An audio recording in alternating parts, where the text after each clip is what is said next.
And welcome back to Bengal Bites, a podcast about the Cincinnati Bengals from one fan's real, honest perspective. I'm your host, Derek. This is episode 51, the Week 1 recap episode.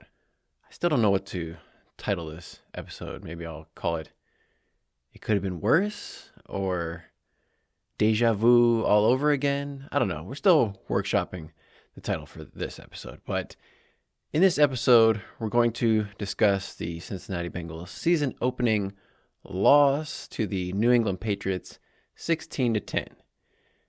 As always, as we do in all these recap episodes, we'll break down everything that happened before, during, and after the game, anything good, bad, interesting, and try to decide some overall thoughts and where does the team go next after this game. In our last episode, episode 50, we talked about how Ja'Marr Chase finally broke his silence and spoke with reporters on Friday in the locker room. And we had some interesting sound clips from Ja'Marr talking about how the contract negotiations still were kind of up in the air. They were close, but not quite anything finalized. And he said that it was going to be his decision whether or not he played in the game on Sunday, but it was still undetermined, undecided. So there was still some question about whether Ja'Marr Chase was going to be playing in the game at all. We also got a report that T. Higgins had tweaked his hamstring on Thursday practice, and even though T, after the practice on Thursday, said he felt amazing, he was listed as doubtful on the injury report for the Bengals going into the game. So there was a disconnect between feeling amazing and being doubtful for the game. So we weren't sure if T. Higgins was going to play either. And we also found out that Chris Jenkins, the Bengals' second-round draft pick, needed thumb surgery on Friday, so he was going to miss the game. And also Amarius Mims, their first-round draft pick at offensive tackle, was going to be out for the game as well. So a lot of injuries popped up near the end of the week going into the game. That was a little bit concerning. But even despite that, the Bengals were still heavily favored, the most favored team out of any team in the NFL this week at 7.5 points. Now, this is not a gambling podcast, and I don't claim to know anything about gambling. I don't gamble myself. So I don't know how the lines and the odds work in terms of when they become finalized. Like, when do the lines stop changing? Because Bengals were 7.5 point favorites even after T. Higgins was basically confirmed not to be playing in the game. And it only seemed to move from an 8.5 point favorite for the Bengals down to a 7.5 point favorite. So they only, gave the Patriots one extra point for T. Higgins being out, which seems like not enough respect for T. Higgins to me, because especially from a financial perspective, Joe Burrow is obviously the number one highest paid player on the Bengals, but number two is T. Higgins. So he is getting paid the second most money on the entire team, second most valuable player financially for the Bengals. He wasn't even going to be able to play in the game. So to me, that is a big part of your team that's missing. So if I were a betting man, if I did do sports betting, I would have probably bet on the Patriots to keep the game within 7.5 points, keep it within a touchdown. I did not bet, but if I had, that would have been a good bet, because not only did the Patriots win this game, but it was the biggest upset in the NFL in week 1 since 2018. 7.5 point underdogs. No team had done that. I forget who the team that did it last was, but you never want to be the first team on the wrong end of any kind of 6 years of anything. So that wasn't great. But getting ahead of ourselves, we didn't know whether or not Ja'Marr Chase was going to play. Then Saturday, it came out that the Bengals updated their injury reports and added Ja'Marr Chase with an illness. So it was like, well, yesterday he seemed fine when he was talking to the reporters on Friday. He seemed okay, didn't have any discernible illness going on. All of a sudden, Saturday, he pops up on the injury report. And since Ja'Marr had said that the deadline for signing a contract extension was Friday. And he, even in the interview, he was like, there's still a couple hours left today. We'll see what happens. So we didn't know. I was still like refreshing, the Bengals site just to see, okay, did Ja'Marr Chase sign a new contract extension, Friday night, Saturday morning, Saturday during the day, nothing. And so now it came out that he was battling an illness. I was thinking, well, maybe that's Ja'Marr Chase's way of saying that he's not happy that he didn't get a contract extension before the game, and, maybe saying, hey, because maybe he's saying, like, if there's still time to sign that extension, maybe I'll feel a little bit better if I get that contract extension signed before the game, or agree to the contract extension before the game.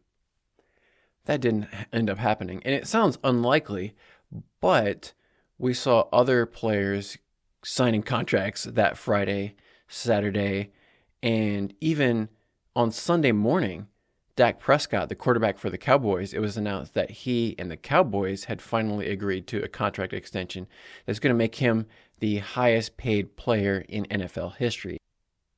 So for Dak Prescott, that's going to be $60 million a year on a 4-year deal, $240 million. I don't know what the guarantees and the bonuses structure and all that kind of stuff, but Dax Hill has made himself more, well compensated than Joe Burrow and all the other quarterbacks who previously were at the top of that list.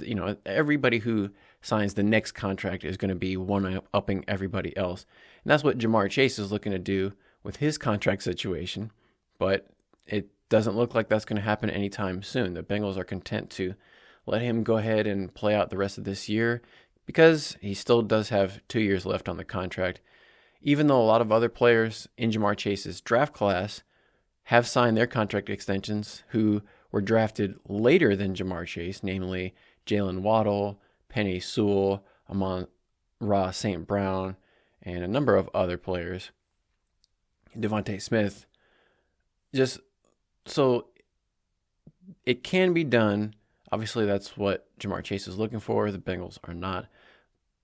But Sunday morning, I was relieved to see that Ja'Marr Chase was active. And even then, I wasn't sure 100% if he was going to play because I was like, okay, he's active, but does that mean that the team is just listing him as active so that the Patriots don't know? I still wasn't sure.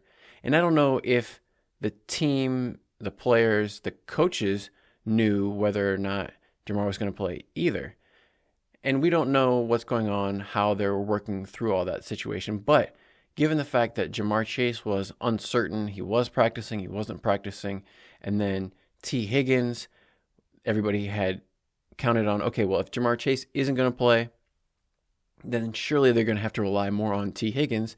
All of a sudden, T. Higgins injures his hamstring on Thursday afternoon, and the game plan has to change up. And I know the coaches are going to say, well, that's fine. We'll just, next man up, and we'll just continue to do the same things we always do, and it doesn't matter that T. Higgins and Ja'Marr Chase are two best receivers, might not play in the game. We'll just put in the next guys, and they're good too. And, they can say that, but in reality, not having two of your best offensive weapons is going to be a detriment to you.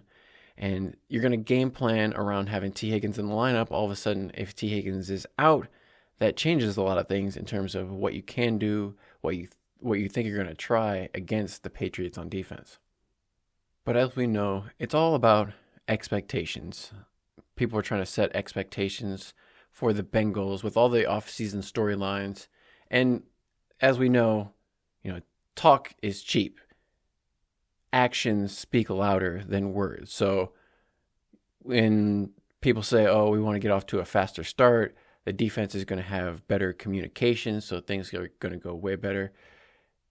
All that sounds great, but then once you get in the game, it's time to put up or shut up. And the Bengals, and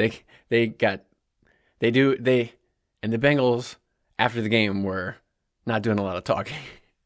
So the Patriots were the ones putting their actions into words. But the thing that was funny, talking about expectations, were on the other side.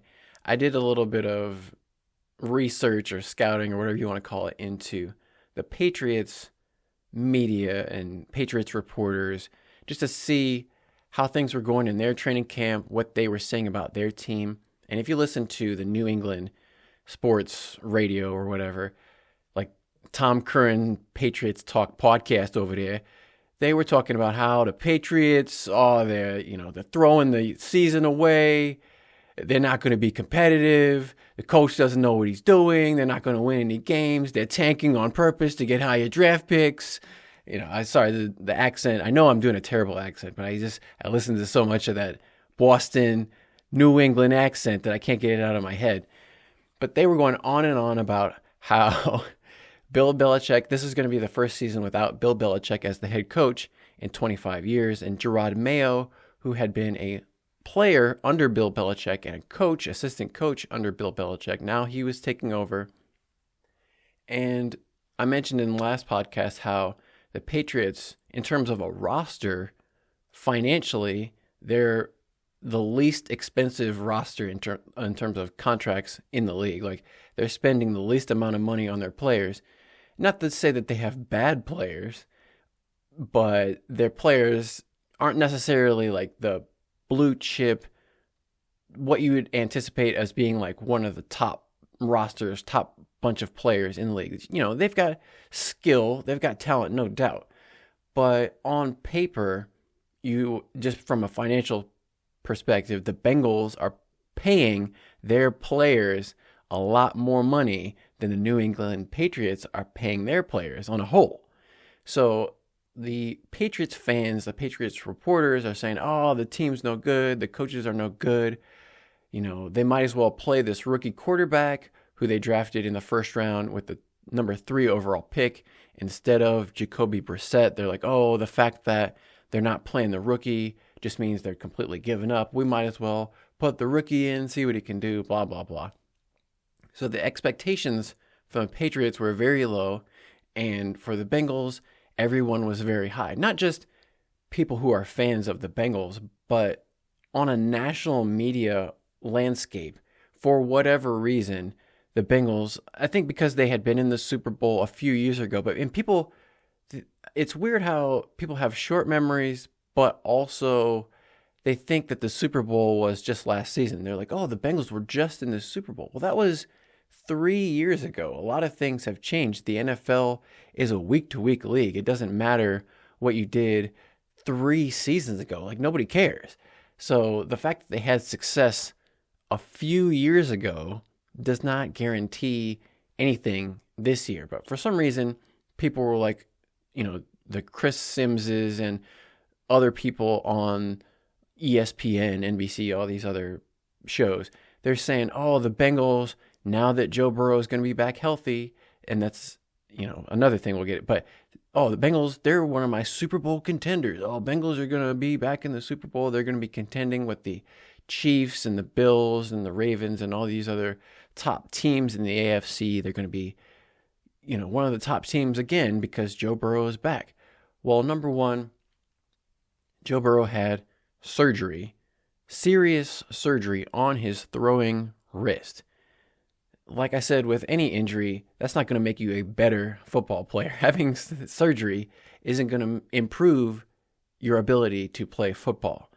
So the fact that people were like Rich Eisen was saying that Joe Burrow was his top pick for MVP of the entire league this year. It's like, that's a high expectation for a guy who only played in half the games last year and is coming back from a serious injury.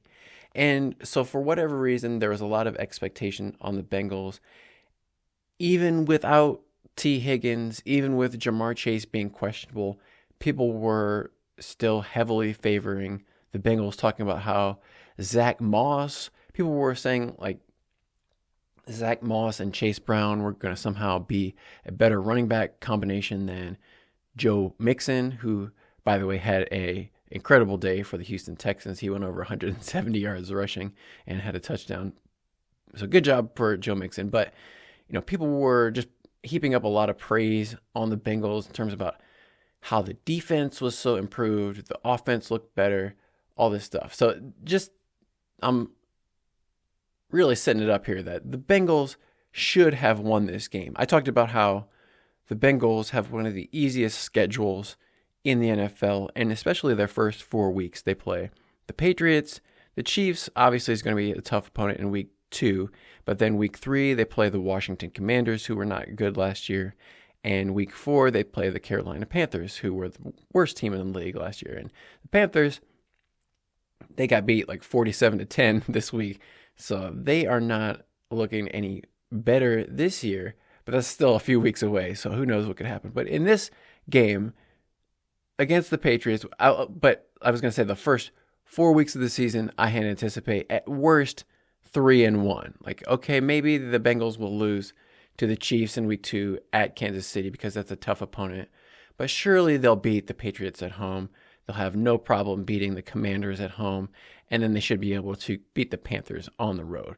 Well, already my prediction is out the window because the Bengals have started 0-1.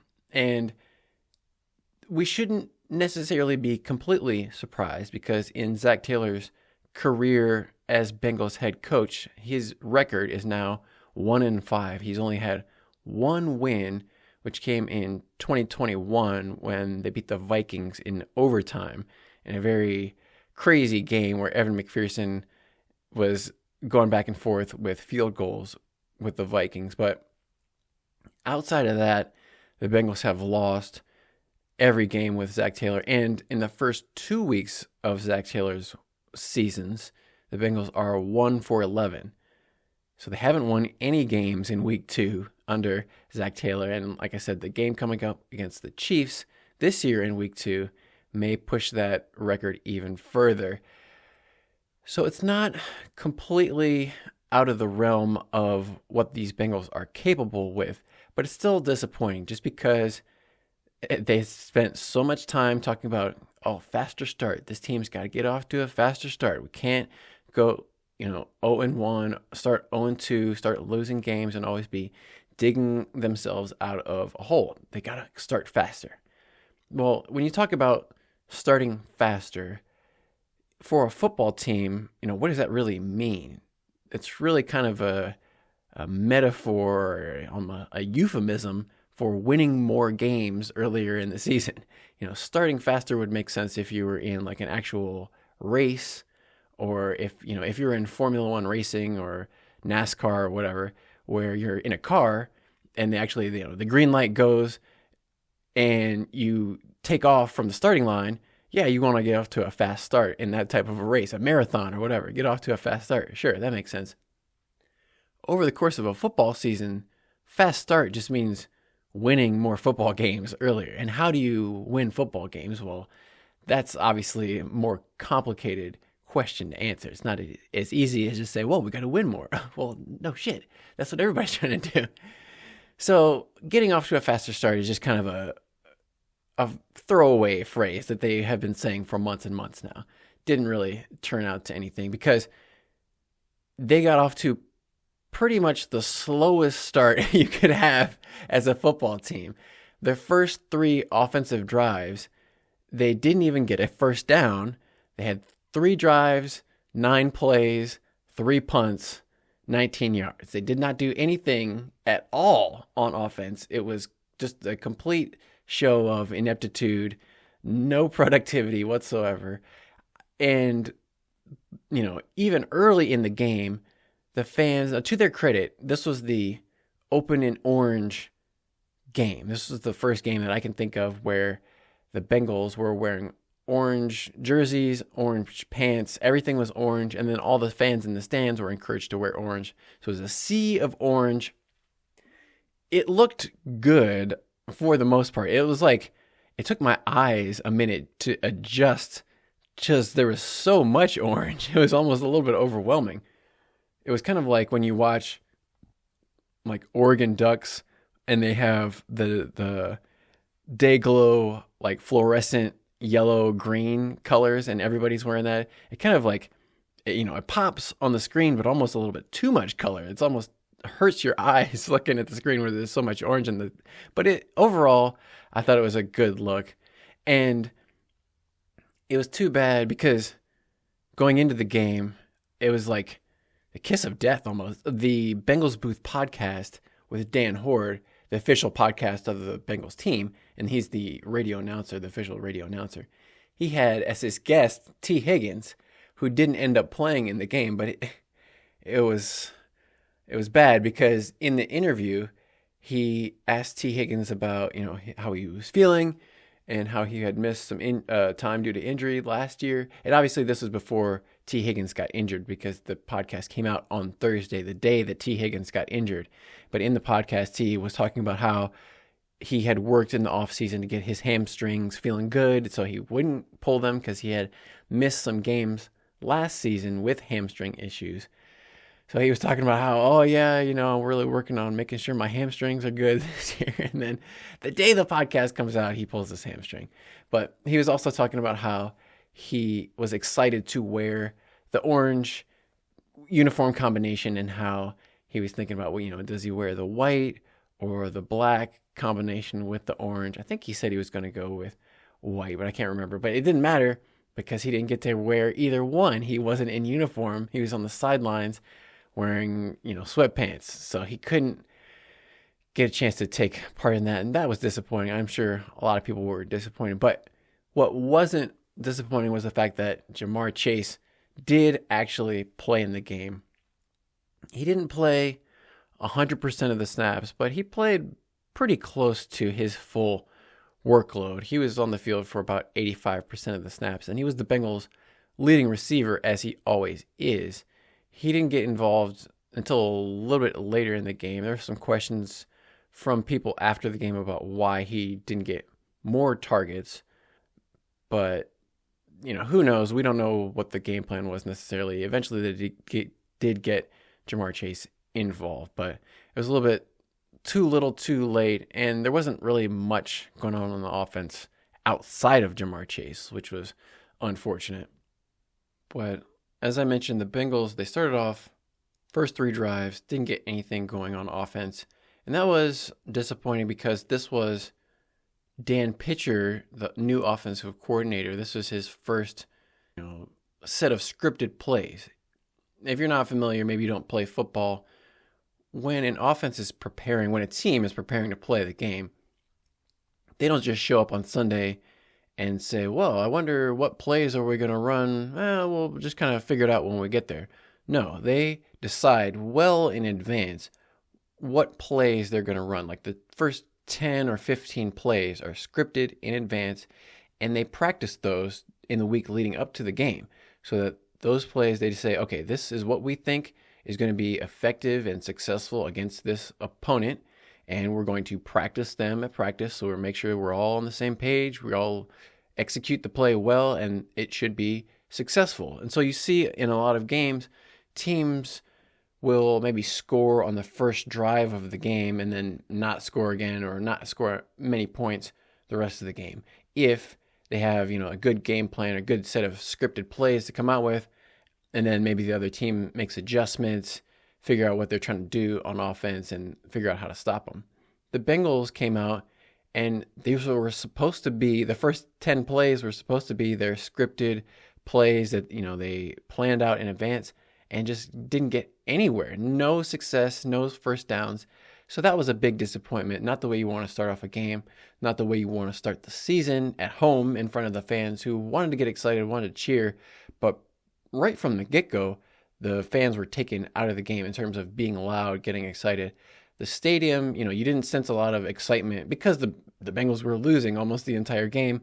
They didn't score any points until a minute left to go in the third quarter. So almost the entire game, Bengals had 0 points on the board. So not a lot to get excited about as the fans, not a lot to cheer about. They obviously, everybody was there excited for week 1, and they didn't get what they were anticipating. I know I'm already 20 some minutes into this podcast and haven't said a whole lot of positive yet. I know I always try to look for the silver lining, look for the positive. There's got to be something good to take out of this. And there were some bright spots in this game. It wasn't nothing positive to say, but the biggest positive, the biggest bright spot was the punter. Ryan Rekhow set a new Bengals franchise record for the longest punt ever. He had an 80-yard punt.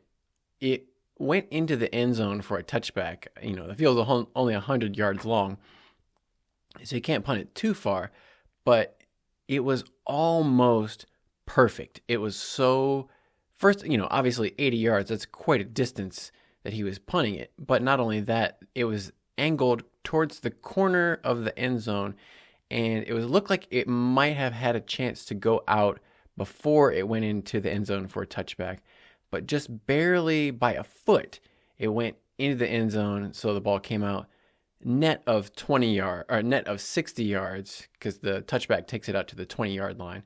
But it was very close to being an 80-yard net punt, which would have been insane if he could have pinned them like at the 6-inch line. But Ryan Rekhow, not only did he have an 80-yard punt, he had another punt that went 70 yards. He had another punt, I think was like 59 or something like that. He had 4 punts in the game. On average, his average was 64.5 yards per punt, which was another Bengals team record in the history of the whole team, going back, to 1968, over 50 years. So I think he's got to be leading the league in punting average through one game. But just an amazing punting performance from Ryan Rekhow. I think that can safely put Brad Robbins not on the Bengals, right? He can go in and just clear out his locker Tuesday or whenever his off day is. I don't think they're going to be needing Brad Robbins' services at punter any longer. But when the punter is the best thing that you can say about the football team, that is not a good sign, because when you're punting the ball, you're giving the ball away and returning it to the other team. If your offense were effective and you were moving the ball and scoring points, you would never need to punt the ball at all. So the fact that your punter is getting a lot of work and he's the best player on the team, perhaps not a good sign for you as a team. But that was, I guess, one of the biggest positives that we can take out of this is we probably found the Bengals punter of the future going forward.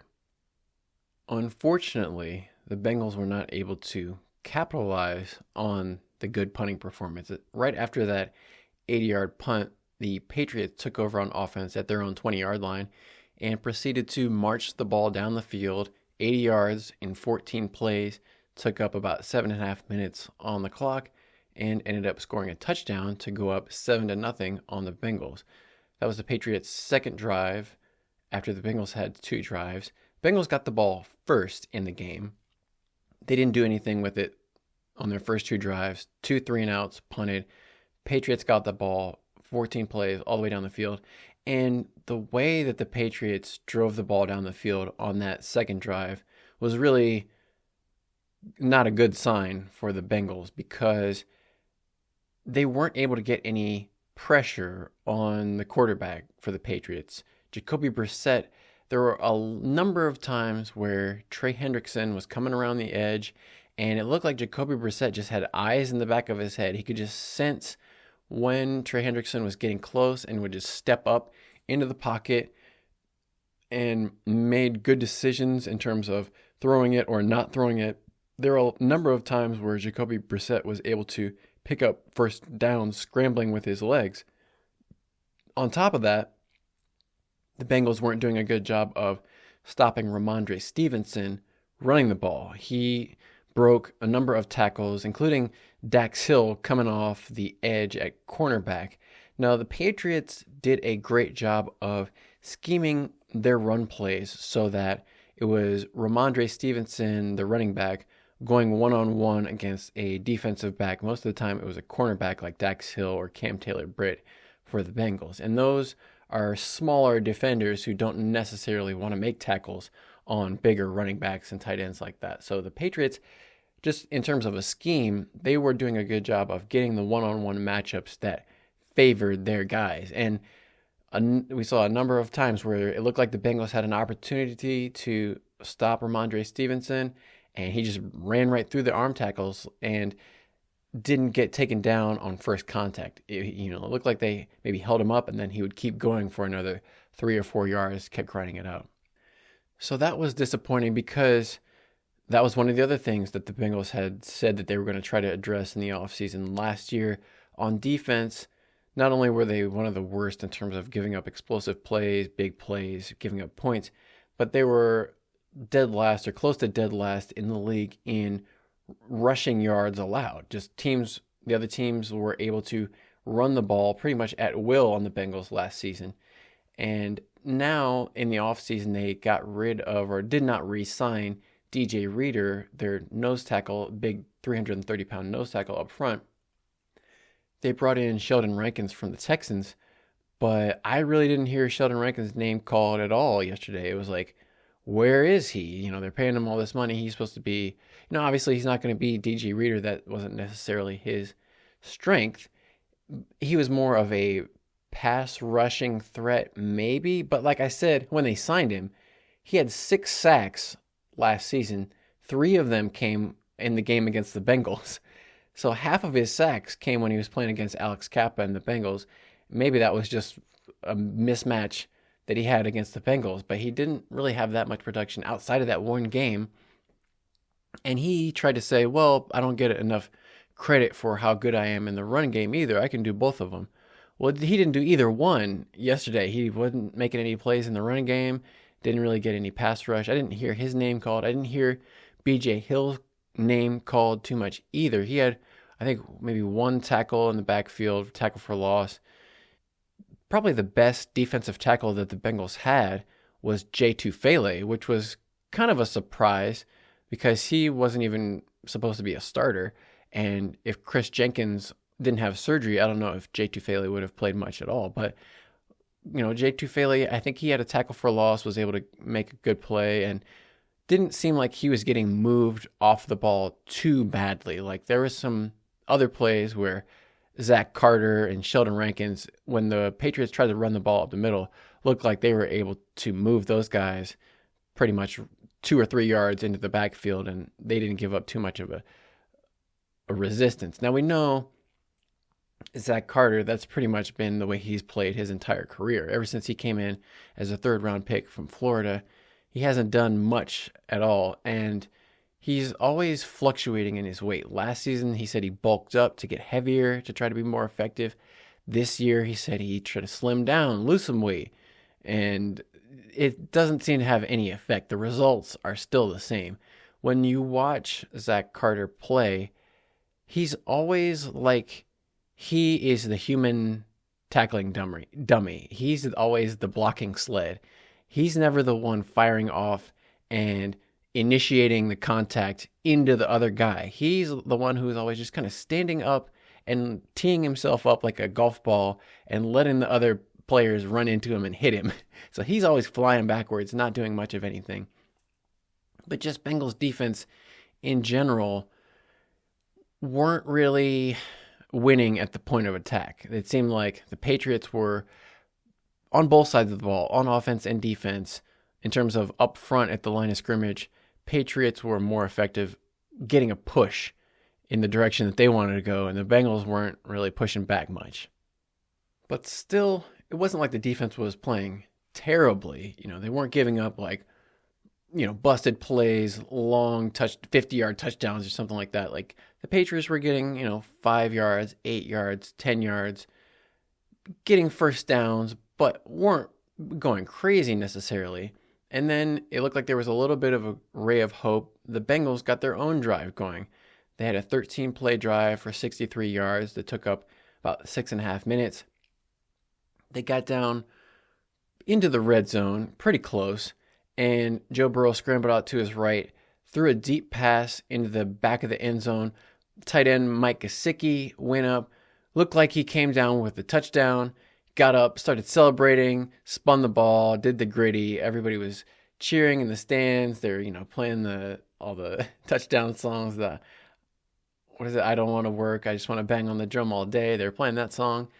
So, all right, first touchdown, and it looked like the Bengals had tied up the game, got a ball game. Okay, then you couldn't see initially where the ball was, but you're like, okay, well, the fact that he got up and celebrated so much. Maybe it was a touchdown, but maybe he was just acting, you can't, if you're not sure if you scored a touchdown or not, you can't act like you didn't score a touchdown, right? So you have to act like you scored a touchdown either way. But when they went back and they looked on the replays and saw it from every angle, you could see right when he was going to the ground, the ball kind of slipped out of his arm. It touched the ground. And so it was not an actual touchdown catch, ruled incomplete after review. So that was disappointing. After the game, he said, I wouldn't have celebrated like that if it wasn't a touchdown. Like, I thought I caught it, but I guess they said it wasn't. It's like, it obviously wasn't a touchdown. So, whatever. Well, hopefully we'll see a lot more gritties from Mike Gesicki going forward. But it would have been a tough catch because he had the ball in one hand. So it would have been hard to keep the ball in control while he came down, hit the ground. But, it was close. It was close. He almost had it, just couldn't make the play. Unfortunately, the very next play, they threw a pass to Tanner Hudson. It looked like Tanner Hudson was on his way to scoring a touchdown. He was, he had a full head of steam. He was out in the open field. Things were looking good. He broke off a tackle. Then at the last minute, right after he crossed the 5-yard line, for some reason he put his arm that had the ball in it, put it out away from his body. I don't know if he thought he needed to reach the ball over the goal line to score, or if he was just trying to get his balance, or why he necessarily put the ball out away from his body like this. But right as he did that, a Patriots defender came from behind, punched the ball out of Tanner Hudson's hand. One of the Patriots defenders was right there to scoop it up and start returning it back the other direction. So it went from what looked like was going to be a sure Bengals tying touchdown. All of a sudden the Patriots get the ball back and they ended up taking it and going down and scoring another field goal right before halftime. But that was such a kick in the gut because you're like, okay, Bengals, their first 3 drives went 3 and out, didn't even get a first down. Now they finally got a drive going. They got some first downs. They were moving the ball, making progress. And then it looked like they got a touchdown. Oh no, it's actually overturned, incomplete. Very next play, looks like got another touchdown. And then they fumble the ball away. So that was not a good start. And then, so the Patriots, when they recovered that fumble, there was 5 minutes left to go before halftime. And like I said, the Bengals got the ball to start the game. And Zac Taylor is obsessed with this idea of the double dip. You score before halftime, and then if you get the ball to start the second half, you score again. That's 2 scores without the opponent having the opportunity to possess the ball and do anything. So in Zac Taylor's mind, since everything seems to be based about this concept of momentum, Zac Taylor feels like that will somehow give the team extra momentum if they can score twice around the half. Whatever. That doesn't exist, obviously, but Zac Taylor, after the game, said that fumble going into the end zone killed all the momentum that they had built up in that drive, and then the momentum just swung all the way to the Patriots after that. I dislike that sentiment. Momentum is not real. It doesn't exist. You have to just do your best on every play. The outcome of one play does not necessarily influence the outcome of the next or subsequent plays. You just have to do your best on every play and not assume that because you do good on one play that this is going to give you momentum for the next play. But when the Patriots got the ball back, it was like a masterclass coaching clinic of how to run the clock out, keep the ball, and score points without letting the other team. Because the Bengals still had all their timeouts, and the Patriots moved the ball down just like they had done the touchdown drive they had before, where Ramondre Stevenson was picking up first downs. The Patriots didn't really throw the ball deep. Neither team, Bengals or Patriots, had much of a deep passing attack. I think Jacoby Brissett only threw for about 120 yards passing in the entire game, but they were so effective at running the ball, picking up first downs on 3rd and short when they needed to, and just doing whatever they needed to, that they didn't really need to throw the ball deep. And actually, towards the end of this drive, it looked like the Bengals might have had a good play. Geno Stone, he's the safety for the Bengals. Jacoby Brissett, the quarterback for the Patriots, threw up a deep pass to Hunter Henry. It was kind of similar to the Bengals' pass to Mike Gesicki that he thought he scored a touchdown on the drive before this, but it was a little bit underthrown by Jacoby Brissett, and that gave Geno Stone an opportunity to jump up and try to make an interception. And he was right in position. He had his hands on it.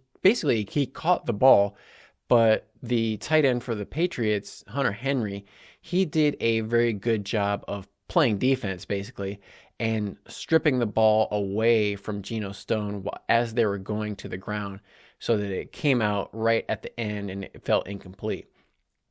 That would have been a huge play just to prevent the Patriots from scoring additional points right there, take the ball back and prevent them from scoring. Unfortunately, since he didn't make the interception, Patriots were able to hold on to the ball, run all the time off the clock so that they ended up kicking a field goal as time expired in the second half, and they went in at halftime up 10-0. That was just kind of an interesting sequence of events because the Bengals called their timeouts to try to preserve time on the clock, hoping that they could get the ball back and have a chance to score points before halftime. But the Patriots, they used the time and the clock, even though that almost made it easier for the Patriots to get organized, figure out exactly what they wanted to do, and kept the clock running. They kept picking up first downs and ended up using their timeouts so that they had it perfectly. So that was, a coaching decision where I was like, for a guy coaching his first game in Jerod Mayo, the coach for the Patriots, I was kind of impressed. It was like that was about as well executed of a coaching timeout strategy as you can do. And just throughout the game, just in general, from start to finish, it looked like the Patriots were doing a better job coaching the team than the Bengals. The coaches can't go out there and play the game for the players, but it seemed like the Patriots outcoached the Bengals pretty much in all aspects.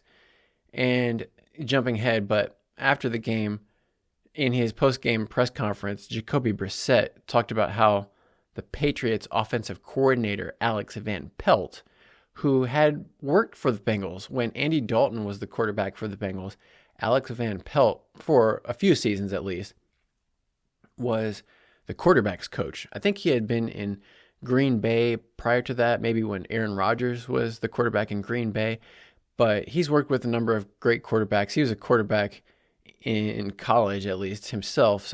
But he was the quarterback's coach for the Bengals. I don't think he got hired as the offensive coordinator. Maybe that's why he left. I can't remember if he overlapped with Zac Taylor or not. But after Zac Taylor was the head coach, eventually he moved on from Alex Van Pelt. And Alex Van Pelt was the quarterback's coach. Maybe he was, I don't think he was the offensive coordinator, but I think he was the quarterback's coach or the passing game coach for the Cleveland Browns. So they played the Bengals twice a year. I don't know if he coached for the Browns for more than 1 or 2 years, but he got some experience coaching against Lou Anarumo, the Bengals defensive coordinator. So they talked about how Alex Van Pelt, because of that experience against Lou Anarumo, kind of knew his tendencies, what he liked to do as a defensive play caller. And you could tell the way that the Patriots offense came out, they pretty much had an idea of what the Bengals wanted to do on defense. And the Bengals, we know, were not good against the run. So that's what the Patriots were going to try to exploit. Everybody in the whole stadium, it seemed like, knew that the Bengals weren't good at stopping the run. The Patriots were going to try to run it, and the Bengals couldn't stop them. Even though everybody knew that, the Bengals, it's not like they didn't try. Like Coach Anarumo, he was calling like run blitzes and things, committing extra guys to try to stop the run, but it didn't matter. Like somehow the Patriots were one step ahead of the Bengals always.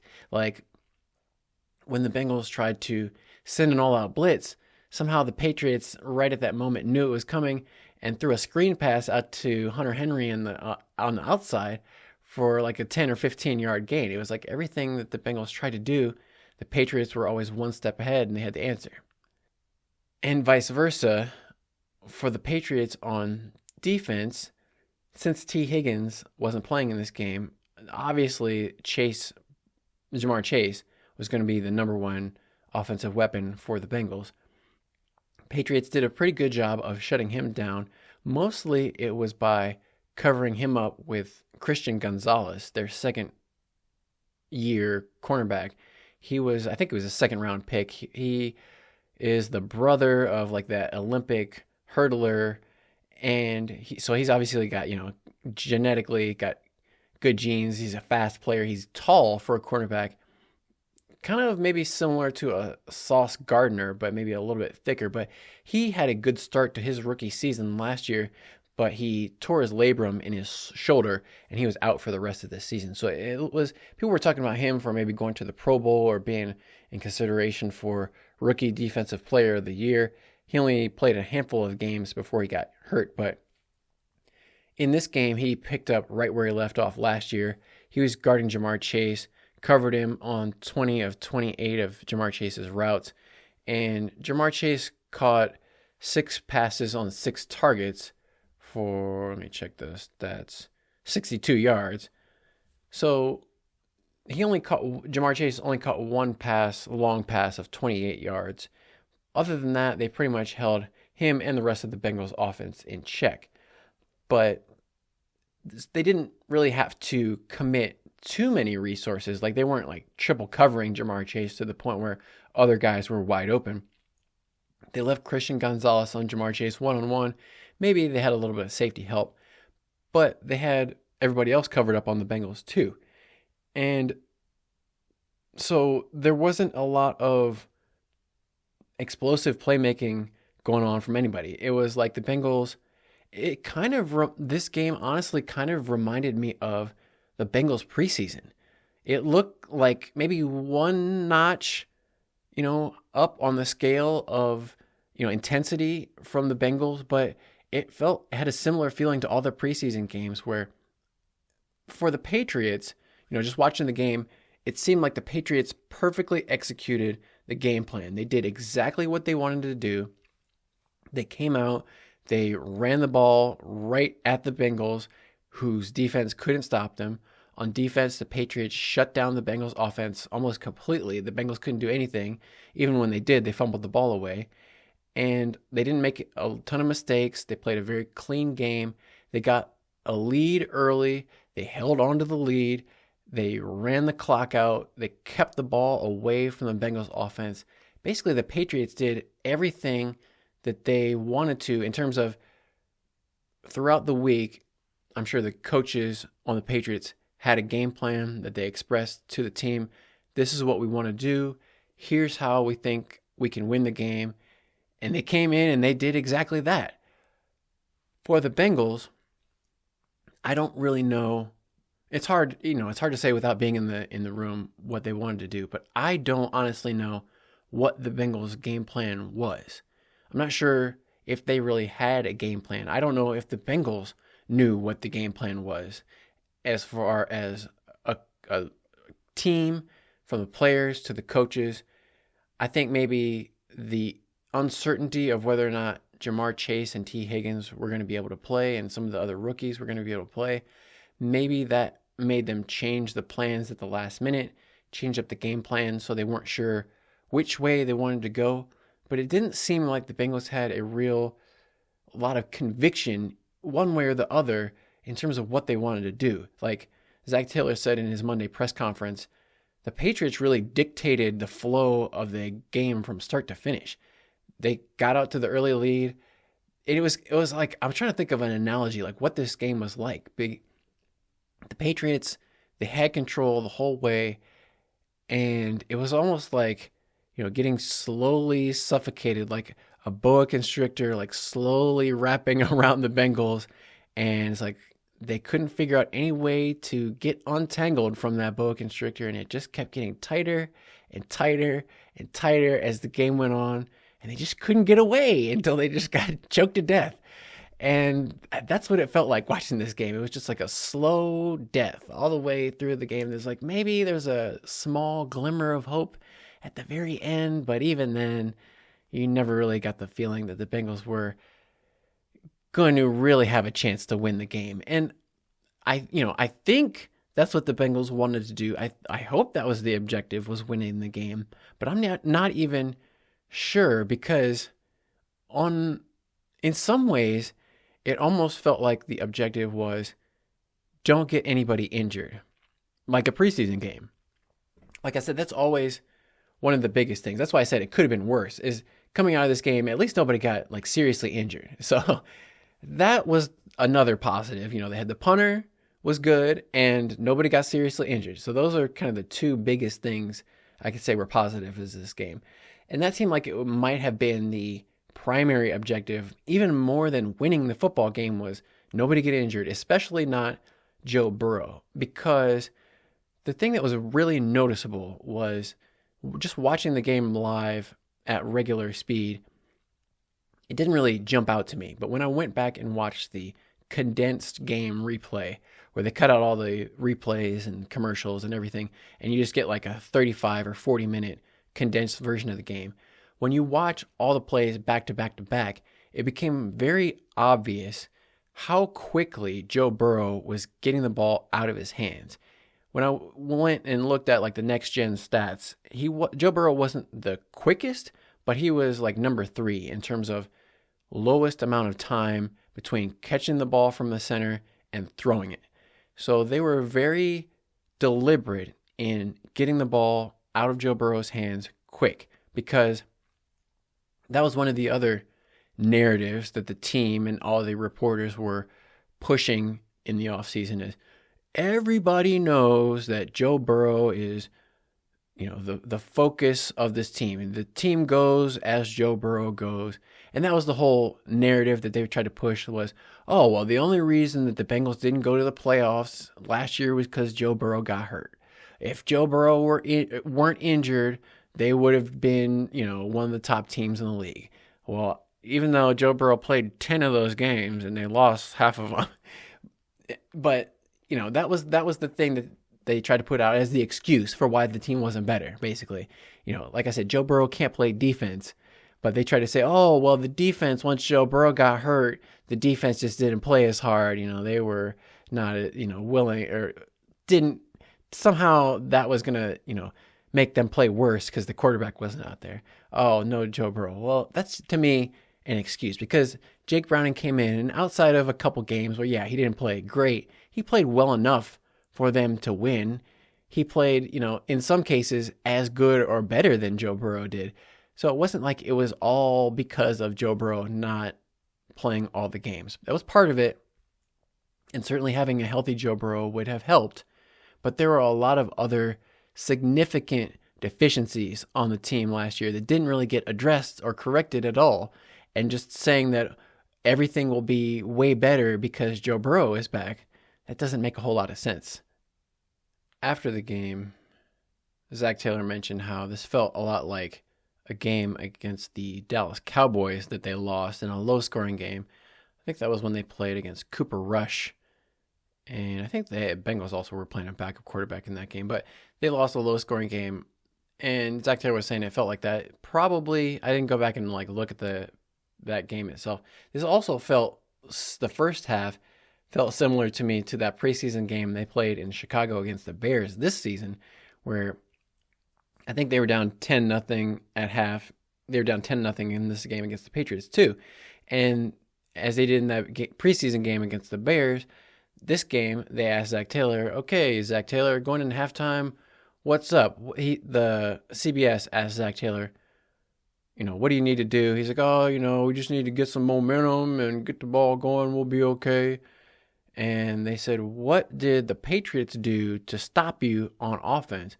And, of course, Zac Taylor, totally defensive, as usual, said, well, they didn't do anything to stop us. It's just, we can't fumble the ball going into the end zone right there. We could have been just right in this game, which was absolutely true.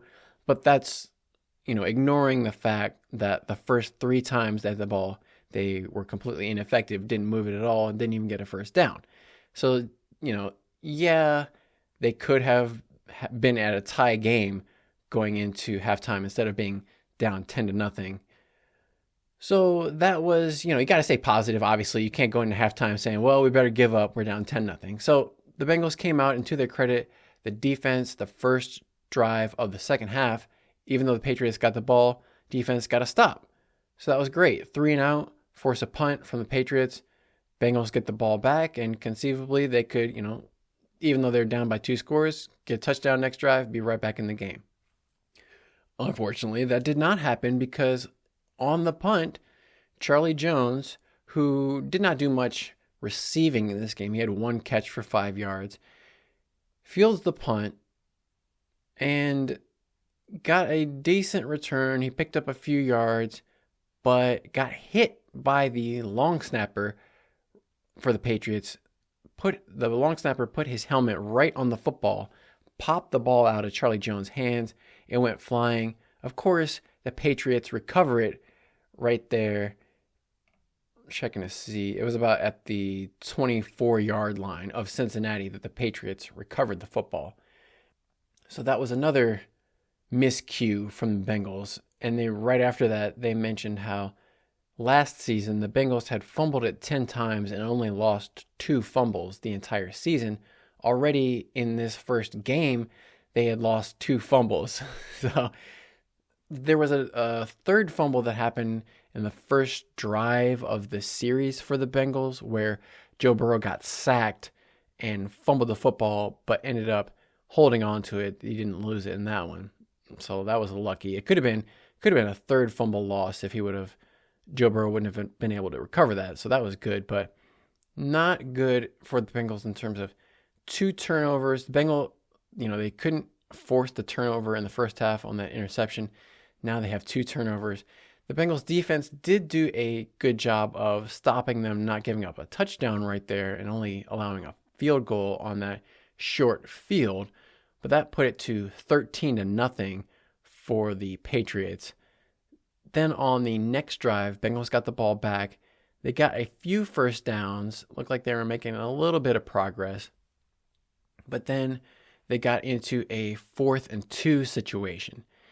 And this was a disappointing play in a number of ways. It was a pass to the right where the Bengals had 3, I think it was maybe a tight end and 2 receivers or 3 wide receivers, but 3 pass catchers lined up to the right. And Joe Burrow threw it to the right side of the field, to the short right. So basically, Andrei Iosivas, wide receiver from Princeton, this is his 2nd season. He lined up behind the line of scrimmage, about 1.5 yards behind the line of scrimmage on the right. And when the ball was snapped, he just basically went straight laterally, straight towards the sideline. So he didn't run downfield or vertically, but straight horizontally, and caught the pass from Joe Burrow about 1 yard behind the line of scrimmage. Now this is 4th and 2, so they only need to gain 2 yards. And so but the way he ran the route was sideways, basically. So he's losing yards, losing ground as he's catching the ball, catches it about 1 yard behind the line of scrimmage, then turns upfield, and it's basically one-on-one Iosivas against the defensive back for the Patriots. After the game, Zac Taylor said, and when they asked him why, because this play did not work. They came up short, 4th and 2, they only got 1 yard. Basically, Andrei Iosivas caught the ball, turned upfield, and got tackled by the guy one-on-one, open field tackle. It was a good tackle. And it was surprising because Andrei Iosivas is a pretty big guy. He's 6'3", over 200 pounds, very muscular. And they talked about, everybody trains and works hard in the off season, but they talked about how he had put on, 5 or 10 pounds of muscle, looked like he was bigger, stronger, faster than he had been last year, all that stuff that they always say about everybody. But it didn't show up in this play because he got tackled and just went straight down immediately. Didn't get any extra yards, couldn't like stretch out or, you know, like I said on maybe a few podcasts ago, the one thing that I haven't seen out of Andre yet is the ability to make a move in the open field, to break a tackle, to put a juke on a guy, spin move, something, so that when somebody's coming up and trying to tackle you, you don't just like let them get a clean shot on you where you just go down without getting any extra yards. And Zac Taylor said in that situation, one-on-one, open field, we got to get that one extra yard. And I agree with him, but also the play call might not have, I don't know if he necessarily ran, if that's the way they want to run that play where he's running basically backwards before he catches the ball and not getting any ground. But ideally, you would have liked him to be able to catch that at the first down marker so he didn't need to break a tackle and make an extra move on a guy. But maybe if you do that, then you risk the Patriots intercepting the pass or breaking it up. So I can see it both ways. And yeah, like I mostly agree with Zac Taylor. It wasn't a bad play call necessarily. It's just that you expect a guy who weighs whatever he does, like 220 pounds, to be able to pick up more than 0 yards in the open field with a smaller defender tackling him. So we'll have to see. If that were, somebody like Jamar Chase or even T. Higgins, I think they would have got the first down, because guys like Jamar Chase, you saw it in this game, when he would catch a pass and then somebody would try to tackle him, he would just have such strong leg drive that he was able to pick up an extra 2 or 3 yards just because he could basically take the defender on his back and carry him an extra few feet. In this situation, like, I don't know what it was. Maybe it was he didn't have time to react, but Iosivas just, like I said, there's nothing to really sugarcoat it. Like, he just didn't have anything, no moves. He let the guy just come up and tackle him dead in his tracks. Didn't get anything. So whatever he needs to do to take that next step, that's going to be the difference between just being an okay receiver and being a good to great receiver. Is, catching the ball in the open field is great. And, he has improved with that. I don't want to say like he didn't do anything good in the game. There are a couple of plays where he made nice catches along the sidelines to pick up first downs. He had good chemistry with Joe Burrow when he was scrambling around. But this is another scenario where if you're going to be a playmaker, you're going to be a weapon on offense, you got to be able to make a guy miss and not get hit so easily. That I don't want to say like I'm, an NFL caliber athlete. I never played in the NFL, but that was one of the things that I was able to play and never miss any practices, never miss any game, basically never got injured, was because even though I played offense, I played wide receiver, I never tried to let people hit me just straight on directly. I always try to find a way of going to the side somehow where I wasn't making just like head on direct contact, because if you just go to the side, go to where their arm is, and usually it's their non-dominant hand. So if most people are right-handed, so I would try to go to their left side, their left hand. Usually their left hand is their weaker side. So if you fake to their right side and then go back to the left, even if they wrap you up with their left hand, you'll still be able to get an extra yard or two before they tackle you to the ground. So I'm not saying I'm Barry Sanders out there, but I at least had some kind of spin moves, juke moves, hesitation, something to get the extra yards. I'm belaboring the point now, but hopefully that's something that Andre Iosivas can work on, because I am rooting for him. He played 100% of the offensive snaps in this game. They're going to be counting on him to make big plays throughout this season. And this wasn't a great start, but it could be a lot worse. He could have dropped the pass. So at least he caught it and didn't fumble or something like that. It could have been a lot worse. But unfortunately, since it was fourth down, that gave the ball back over to the Patriots and kept it at 13-0. Now, to their credit, Bengals defense, for the second time in the second half, forced another 3-and-out and punt from the Patriots. So whatever the Bengals defense figured out, I think mostly it was because at this point, the Patriots had a 13-point lead on the Bengals. So they were playing a lot more conservatively and just kind of content to keep the ball, don't turn it over, don't throw an interception or fumble, do anything crazy, and be conservative and let the clock run out was anything. Is once you got 13 points, you're up 13-0. More than anything, the enemy is the time and make the time go down quicker. They weren't successful at that either because they only took a minute and a half off the clock. Bengals got the ball back. And fortunately, on this drive, finally, the Bengals were able to score some points. They had a 9-play, 90-yard drive. So why was it 90 yards? Because on the punt, Patriots punted it to, I think it was about the 15-yard line. And then when Charlie Jones caught it, I don't know, maybe mentally he was thinking, okay, last return I fumbled, so now I need to make a big play to make up for the fumble and try to do too much. But he went backwards instead of forwards, ended up losing yards on the punt return. So instead of having it at the 15, the Bengals took it over at the 10-yard line. But they managed to overcome that, drove the ball all the way down the field, and ended up getting a touchdown. There was a big play, I think this is where they had a penalty. Yeah, the first play of this drive, they got a pass interference penalty where they tried to throw it deep. So that was one of their most successful plays. And one of the only times that they even attempted a deep pass was throwing it and getting that defensive pass interference penalty to pick it up. That helped because that got them out of that, backed up in their own territory, got them out to the 30-yard line. They were able to keep it going from there. I'm trying to look at what the other big plays were in this game, or in this drive, I should say. There was a Zach Moss 16-yard run, and then for the touchdown, it was another Zach Moss off right tackle. Most of the runs for Zach Moss were up the middle on that right side. They didn't do any outside runs, no pitches, no sweeps, no nothing. It was all straight to the middle, and most of the offense was similar to what it was last year, honestly. Like, I didn't see any new wrinkles, even though they have a new offensive coordinator. They have Dan Pitcher instead of Brian Callahan. I didn't see a whole lot that seemed different or new that had changed from last year. It was a lot more of the same.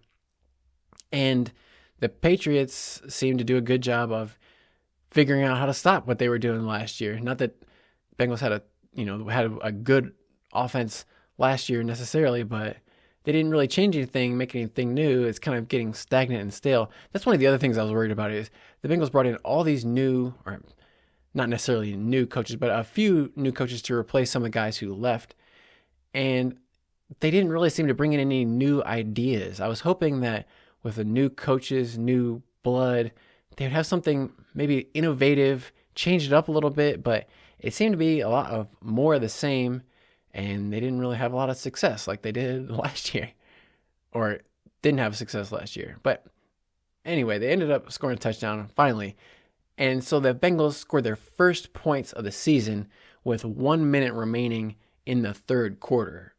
So, and it was a long wait. So that was great. Now it's 13-7. But unfortunately, the Bengals the defense that had done so well in the second half couldn't get the stop on the next drive. Patriots had another long drive, 12 plays, 52 yards, took 7.5 minutes off the clock again. And really throughout the game, the Patriots managed the clock, possessed the ball a lot more than the Bengals did, managed that time. And they got another field goal, the Patriots did, at the end of this one. It was another drive, bad tackling for the Bengals. They couldn't sack Jacoby Brissett. And that was one of the other things that was disappointing was for as much money as the Bengals are paying their defensive linemen, they were not able to get a ton of pressure on Jacoby Brissett against an offensive line for the Patriots that wasn't supposed to be good. On paper, they had a backup left guard, and who coincidentally, the backup left guard was a former draft pick by the Bengals. I think he was 1 year ahead of Joe Burrow in 2018. Michael Jordan, not the basketball player, of course, but former Ohio State Buckeye, Michael Jordan, or Mike Jordan, as he sometimes goes by, just so there's less confusion. But he played for the Bengals. We don't like to remember that he was actually the player. I don't want to say he was responsible for Joe Burrow getting injured in his rookie season, but he was on the field playing in the game at the same time when Joe Burrow hurt his knee in that horrible knee injury in Washington, D.C. And so they got rid of him. He's bounced around. I think he went to the Panthers last season. Now he's on the Patriots. He came in playing against his old team again in his old stadium in Cincinnati, and he did a pretty good job. None of the Bengals had any sacks against him. In fact, none of the Bengals defensive linemen got a sack. On the stat sheet, the Bengals did get one sack, but it was from Dax Hill, the cornerback, where it was more like Jacoby Brissett was scrambling around outside of the pocket. It was kind of he slid down short of the line of scrimmage. So it wasn't a traditional sack in the sense of pass rush getting to him while he's back trying to pass. It was more of he was running around, and instead of taking a big hit, he slid, and he still took a pretty big hit because he didn't slide quite quick enough. Dax Hill did a good job of being fast coming up, making the hit. He got credit for the sack, but it was disappointing that Trey Hendrickson didn't get a sack. Logan Wilson got a few hits on Jacoby Brissett, but he wasn't able to get home and hit him before he was, got the sack or made him throw an errant pass. There were a number of passes. I was impressed with Jacoby Brissett in his decision making. He stood in there in the pocket, even when the Bengals were about to hit him. He just seemed to be able to get the pass away right at the last second and get a completion, or get out and escape trouble and pick up a first down with his legs. There were a number of plays where the Bengals were kind of caught in man coverage, where the Bengals defenders were covering their men, the receivers down the field man to man with their backs turned. And that let Jacoby Brissett, when you see all the defenders have their back turned to you, that's a sign if you can get out and start running the ball yourself, nobody's going to be there to tackle you because they've all got their back turned. They don't even know you're running down the field. That's what Jacoby Brissett did in this game. Field goal. Bengals came back with their own drive in the fourth quarter for another Evan McPherson 51-yard field goal. Had to settle for the field goal. Obviously, they wanted to get a touchdown, if at all possible, but since time was running down at that point and you need two scores either way, it doesn't necessarily matter if you get the touchdown or the field goal first, so they opted to go with the field goal.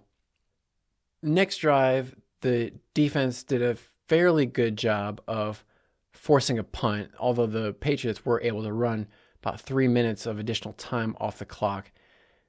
Bengals got the ball back down 16-10 with one last chance, one last drive, and there was 3 minutes left at this point. So in theory, they still had 3 timeouts plus the 2-minute warning, only down by 6 points. That's plenty of time for Joe Burrow and the offense to go back out there. So even though the Bengals had played like garbage for most of the game, they still had a chance at the very end to win. Unfortunately, they came out and it was a lot like the first few drives they had, where first 2 plays were incomplete. They had an incomplete pass to Andre Iosivas. Good coverage, I guess. Maybe not a great play call. It was a very conservative play call. And same thing, Zach Moss, they tried to throw a short pass and just a little bit off, with maybe some communication between Zach Moss and Joe Burrow, or maybe there was some pressure in Joe Burrow's face. The pass was a little bit off, felt incomplete. So that's 2 incomplete passes, no time off the clock. But that brings up 3rd and 10 from the Bengals' own 10-yard line. Backpedaling 1 second. Again, Bengals did not start their drives with great field position. This is another drive where they started on their own 10-yard line after the punt. And it was another situation where on the broadcast, Charles Davis pointed out, Charlie Jones caught the punt at the 5-yard line. Why would he catch the punt at the 5-yard line instead of letting it bounce and maybe going in the end zone is a great question. Because if the ball goes into the end zone, the Bengals get it at the 20-yard line. Maybe the ball would have stopped short and Patriots could have downed it inside of the 5, which would have been worse than 10, of course, but in that situation, you probably want to let it go and hope that you'll get the touchback. But either way, it didn't really matter whether it was 90 yards or 80 yards or whatever it was. The Bengals just needed to get a first down, which they didn't end up doing. 3rd and 10, Bengals threw a 5-yard pass to Zach Moss. He didn't get the first down. And then, strangely, it's 4th and 5 with 2.5 minutes left to go in the game. Bengals decide to punt the ball away instead of trying to pick up a first down and extend the drive on 4th and 5. That was just a weird decision because I know Bengals have, an amazing punter and everything. And this was a 70-yard punt, a 70-yard bomb. But it was strange because there's not a lot of time left. And you're giving the ball back and you need to score a touchdown. So I don't know, maybe they thought, I don't know what they thought they could happen because they had 3 timeouts and a 2-minute warning, which is true. So if they could have stopped the Patriots and forced them to punt, in theory, they could have got the ball back with maybe 30 seconds left to go, but they would have no timeouts. They would have been from deep in their own territory and needing to score a touchdown. So the odds of doing that, the odds of getting the ball back, so the odds of stopping them on defense, using all their timeouts, forcing the Patriots to punt, get the ball back in your own territory, probably 30 seconds left to go down and score a touchdown, seems very unlikely. They should have just gone for it on 4th and 5. So if you look at the cowardly punt index, the surrender index, that was in the 95th percentile of most cowardly punts. I don't really get the logic of that. Either way, whatever, they lost the game. And they didn't end up stopping the Patriots. They punted it away and they tried to use their timeouts, but the Patriots picked up a first down anyway. So they could just run the clock out and take a bunch of knees after that. So that was too bad. It was, a sellout crowd. I'm sure the fans all left disappointed. That's not what they paid a bunch of money to see. Their team score 10 points and lose to a team that they had been favored to win by over a touchdown to. As the game was ending, the Patriots players were all congratulating each other, congratulating the coaches, and of course, they dumped the Gatorade jug on the head coach in his first game, first win as an NFL head coach. And that is always a bad sign if you're the opponent and you see the other team is dumping the Gatorade jug on the coach.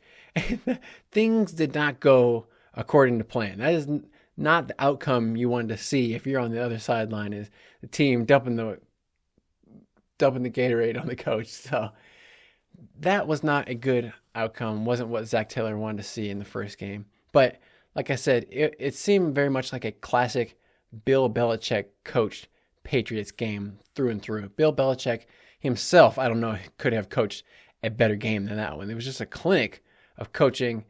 Everything that the Patriots did seemed to go their way. They seemed to execute exactly what they wanted to do and stop the Bengals exactly everything they wanted to do.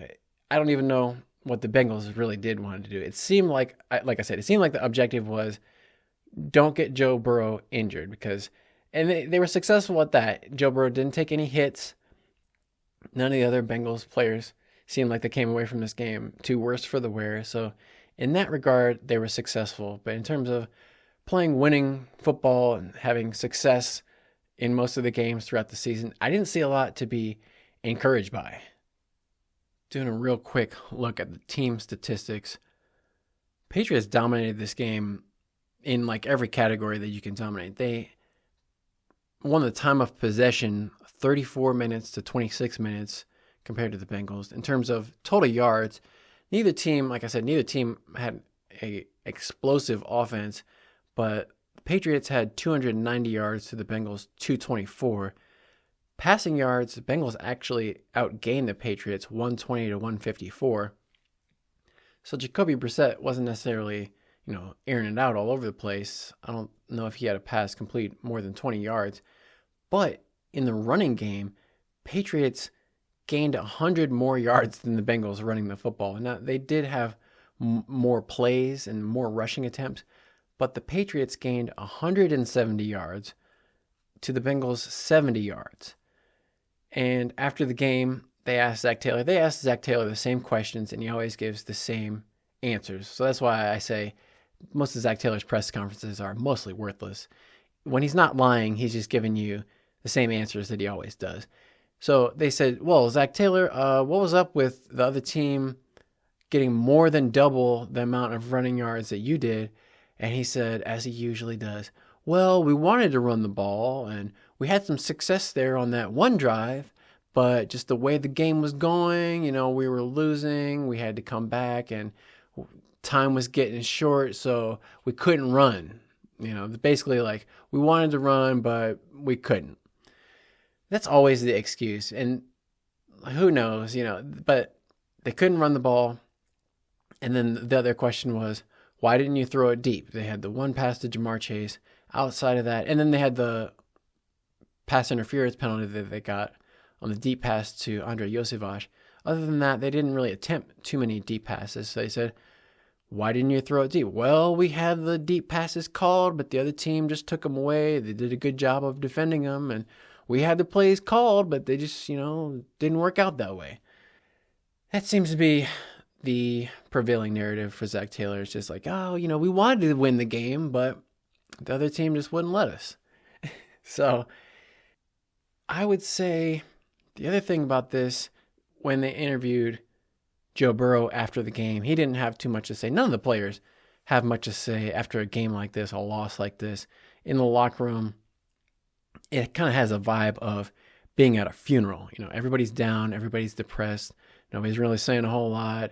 It's a lot of hushed tones and speaking in low voices, like, man, can you believe what just happened to us? Oh my God. So they interviewed Joe Burrow after the game, asked him what happened. And he said, we'll just have to watch the tape. Classic Joe Burrow answer. We'll just have to watch the tape and see what happened. I don't have a lot of answers right now. We'll just have to watch the tape, which is true. But I would say not that Joe Burrow played poorly, because he didn't. Like, I'm trying to look here. No interceptions, and I can't remember any passes that were even close to being intercepted by Joe Burrow. So he did a fairly good job of protecting the football. He didn't have a ton of velocity on his passes, but Joe Burrow never had the strongest arm. But the thing that was different was, outside of Joe Burrow's arm and his wrist and his hands and all that, he had talked about how he had bulked up and really worked on his movement, using his legs to try to make plays with his feet happen more often. And I would say Jacoby Brissett surprisingly did a better job making plays with his feet than Joe Burrow did, because Joe Burrow took 3 sacks. Now, obviously, Joe Burrow's not completely responsible for taking the sacks, but Jacoby Brissett, outside of that one Dax Hill kind of slide sack, he didn't get sacked at all, and in fact was able to make plays with his feet, pick up first downs. Joe Burrow picked up a couple first downs, but we didn't see a ton of playmaking from Joe Burrow. If I check the rushing statistics here, Jacoby Brissett had 7 rushes for 32 yards. Joe Burrow, 4 carries for 15 yards. Long of 6 for Joe Burrow, where Jacoby Brissett picked up a long of 16. So just more yards, more effective on the ground from Jacoby Brissett. Didn't take any sacks. And just kind of overall, it wasn't, especially impressive. But I would say Jacoby Brissett played a better game than Joe Burrow, even though he only threw for 121 yards and he only picked up 32 on the ground. That's only 150 yards or so. Joe Burrow had more yards, but Jacoby Brissett was just the more effective quarterback, unfortunately, on that day. But like I said, I think the main objective was Joe Burrow didn't get injured, because from a financial aspect, I think that's what the Bengals are thinking about more of. Hey, we're paying Joe Burrow all this money. We need to keep him healthy for the entire season, because what you don't want is fans to lose interest in the team, and part of that is going to be tied to Joe Burrow.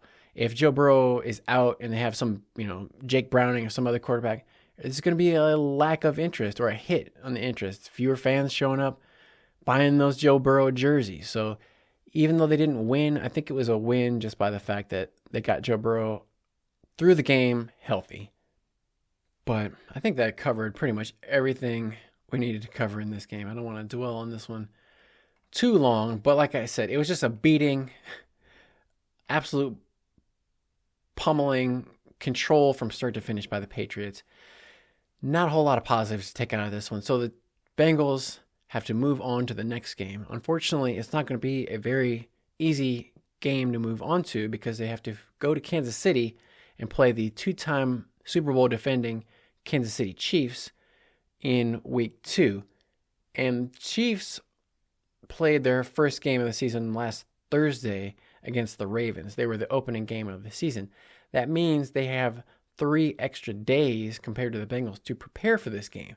So I figure Andy Reid and the rest of the Chiefs are going to be well rested and have a good game plan for the Bengals when they come in. So I'm not overly optimistic about the Bengals' chances of going 1-1. They may come into week 3 at 0-2, but we'll break down that preview of the Chiefs game in our next episode. I think this episode has gone long enough. So unfortunately, just wrapping things up, to summarize, this game was terrible. It was extremely disappointing, frustrating, a letdown, whatever you want to call it. It really, as I said, my friend, like it could have gone worse, but definitely not what you would call an ideal start for the Bengals season.